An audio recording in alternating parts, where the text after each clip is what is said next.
الرجیم بسم اللہ الرحمن الرحیم۔ شروع اللہ کے نام سے جو بڑا مہربان نہایت رحم کرنے والا ہے۔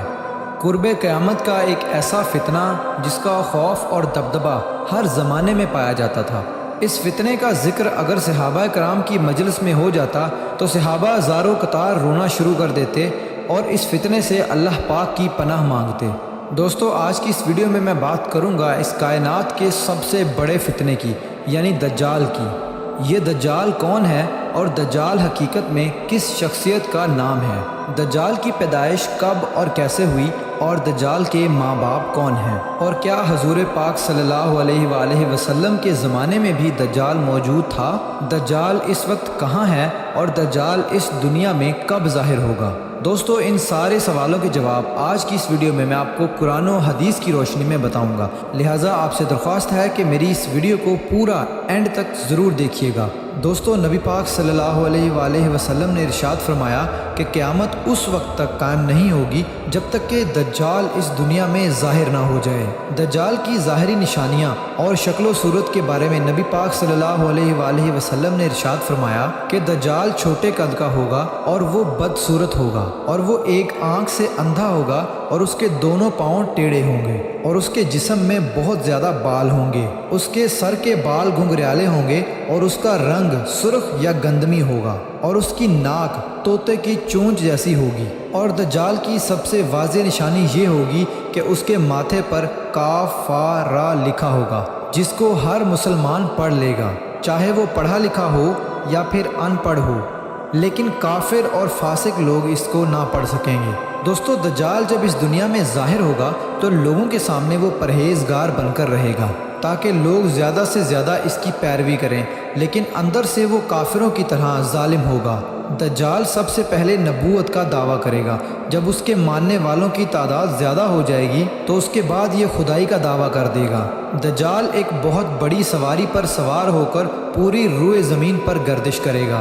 وہ سواری اتنی بڑی ہوگی کہ اس کی آنکھوں کا درمیانی فاصلہ 40 گز ہوگا۔ دوستو، دجال کے پاس بے شمار طاقت اور بے شمار مال و دولت کے خزانے ہوں گے۔ اس روئے زمین کی زیادہ تر نہروں پر اس کا قبضہ ہوگا اور اس کی اجازت کے بغیر کوئی بھی پانی نہ پی سکے گا۔ یہ لوگوں کو گمراہ کرنے کے لیے طرح طرح کی شودہ بازیاں دکھائے گا۔ یہ آسمان کو حکم دے گا تو وہ بارش برسائے گا، یہ زمین کو حکم دے گا تو وہ سبزہ اگائے گی۔ اس وقت دجال اپنے آپ کو خدا کہے گا۔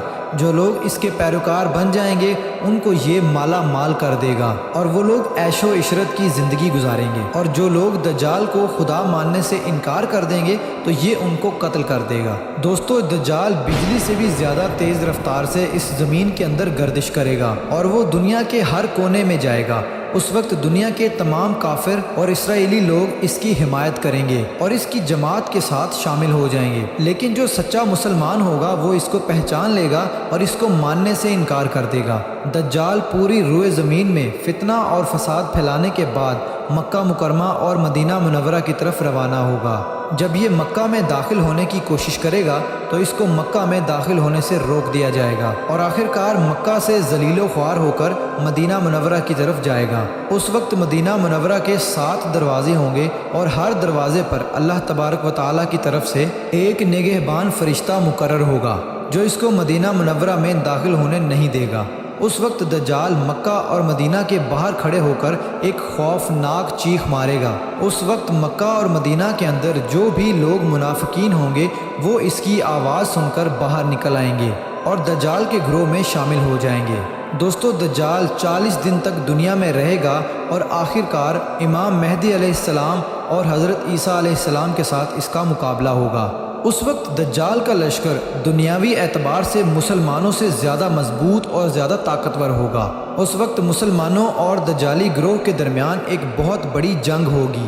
اس جنگ کے اندر دجالی ہار جائیں گے اور دجال کے لشکر کو بہت بری طرح ہار کا سامنا کرنا پڑے گا۔ اس وقت دجال حضرت عیسیٰ علیہ السلام سے ڈرتے ہوئے فلسطین کی طرف بھاگے گا اور حضرت عیسیٰ علیہ السلام اس کا پیچھا کرتے ہوئے اس کو مقام لد پر پکڑ لیں گے اور اللہ تبارک و تعالیٰ کے حکم سے دجال کو قتل کر دیں گے۔ دوستو اب بات کرتے ہیں کہ دجال کون ہے اور اس کے ماں باپ کون ہیں۔ دجال کی پیدائش کے متعلق مختلف روایات ملتی ہیں، جیسا کہ نبی پاک صلی اللہ علیہ وآلہ وسلم کے دور کی بات ہے کہ جب مسلمان مکہ سے مدینہ کی طرف ہجرت کر رہے تھے کہ انہی دنوں میں مدینہ کے اندر ایک یہودی عورت نے ایک بچے کو جنم دیا جو کہ پیدائشی کانا تھا۔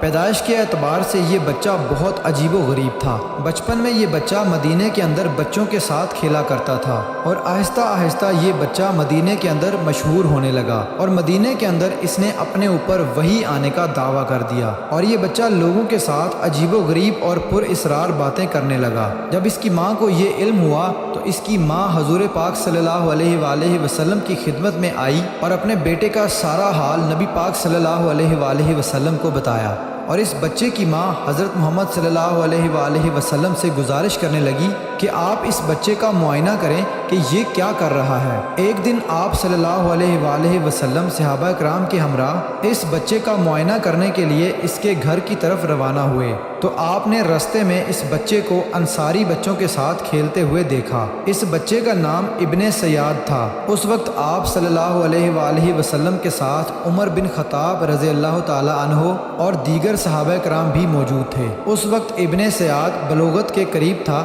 لیکن جوان نہیں ہوا تھا۔ آپ صلی اللہ علیہ وآلہ وسلم اس کے قریب گئے لیکن اس کو پتہ نہ چلا تو آپ صلی اللہ علیہ وآلہ وسلم نے اس کی کمر پر ایک ضرب لگائی اور ابن سیاد سے فرمایا کہ کیا تم گواہی دیتے ہو کہ میں اللہ کا رسول ہوں؟ تو ابن سیاد نے آپ صلی اللہ علیہ وآلہ وسلم کی طرف دیکھا اور کہا کہ میں گواہی دیتا ہوں کہ آپ اللہ کے رسول ہیں۔ آپ صلی اللہ علیہ وآلہ وسلم سے کہا کہ کیا آپ گواہی دیتے ہیں کہ میں اللہ کا رسول ہوں؟ تو آپ صلی اللہ علیہ وآلہ وسلم نے ابن سیاد کو چھوڑ دیا اور فرمایا کہ میں اللہ اور اس کے رسولوں پر ایمان لایا۔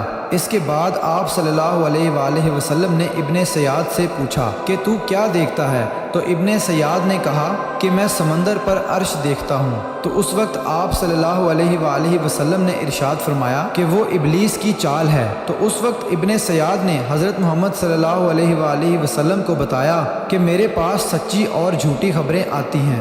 یہ بات سن کر آپ صلی اللہ علیہ وآلہ وسلم نے فرمایا پھر تو تیرا معاملہ الٹ ہو گیا۔ اس کے بعد آپ صلی اللہ علیہ وآلہ وسلم نے ابن سیاد سے فرمایا کہ میں نے تیرے لیے ایک چھپانے والی چیز چھپائی ہے۔ دراصل اس وقت آپ صلی اللہ علیہ وآلہ وسلم نے اپنے دل کے اندر لفظ دخان سوچا تھا۔ تو ابن سیاد آپ صلی اللہ علیہ وآلہ وسلم سے کہنے لگا کہ آپ نے دل کے اندر جو چیز چھپائی ہے وہ الدخ ہے۔ تو اس پر آپ صلی اللہ علیہ وآلہ وسلم نے ارشاد فرمایا کہ ذلیل ہو جا، تیری قدرت بڑھ نہیں سکتی۔ اس وقت حضرت عمر رضی اللہ تعالی عنہ نے فرمایا کہ اگر آپ مجھے اجازت دیں تو میں اس کی گردن اڑا دوں۔ اس وقت آپ صلی اللہ علیہ وآلہ وسلم نے ارشاد فرمایا کہ اسے چھوڑ دو، کہ اگر تو یہ سچا ہے تو اسے قتل نہیں کر سکتا، اور اگر یہ جھوٹا ہے تو اسے قتل کرنے میں کوئی بھلائی نہیں۔ دوستو مدینے کے لوگ ابن سیاد کے بارے میں کہا کرتے تھے کہ بعض شیاطین اس کے پاس آتے تھے جو اسے عرش الہی کی خبریں دیا کرتے تھے، جبکہ آپ صلی اللہ علیہ وآلہ وسلم نے ابن سیاد کے بارے میں سکونت اختیار کی ہے، کیونکہ آپ صلی اللہ علیہ وآلہ وسلم کی طرف یہ وحی نہیں کی گئی کہ ابن سیاد کی حقیقت کیا ہے، جبکہ بعض لوگ ابن سیاد کو ہی دجال مانتے ہیں، اور چند صحابہ کرام کا خیال بھی یہی تھا۔ اور ایک دوسری روایت میں ملتا ہے کہ حضرت عمر رضی اللہ تعالی عنہ آپ صلی اللہ علیہ وآلہ وسلم کے سامنے ابن سیاد کو دجال کہا کرتے تھے، لیکن آپ صلی اللہ علیہ وآلہ وسلم نہ ہی اس بات کا اقرار کرتے اور نہ ہی انکار کرتے۔ دوستو ابن سیاد کے اندر ایسی بہت ساری نشانیاں موجود تھیں جو کہ ہو بہو دجال کی نشانیاں تھیں۔ یہی وجہ ہے کہ اس دور کے اندر صحابہ کرام بھی ابن سیاد کو دجال کہا کرتے تھے، اور بعض مفسرین کا یہ کہنا ہے کہ ابن سیاد ہی وہ شخص ہے جو قیامت کے قریب دجال بن کر ظاہر ہوگا۔ حضرت ابو سعید خدری رضی اللہ تعالیٰ عنہ بیان کرتے ہیں کہ ابن سیاد مجھ سے کہنے لگا کہ میں دجال کے ماں باپ کو بھی جانتا ہوں اور دجال کو بھی جانتا ہوں۔ تو اس وقت حضرت ابو سعید خدری رضی اللہ تعالیٰ عنہ نے ابن سیاد سے کہا کہ کیا تو اس بات کو پسند کرتا ہے کہ تو ہی دجال ہو؟ تو اس وقت ابن سیاد نے کہا کہ اگر مجھے دجال بنایا گیا تو میں اس بات کو ناپسند نہیں کروں گا کہ میں دجال بنوں، یعنی کہ میں دجال بننا پسند کروں گا۔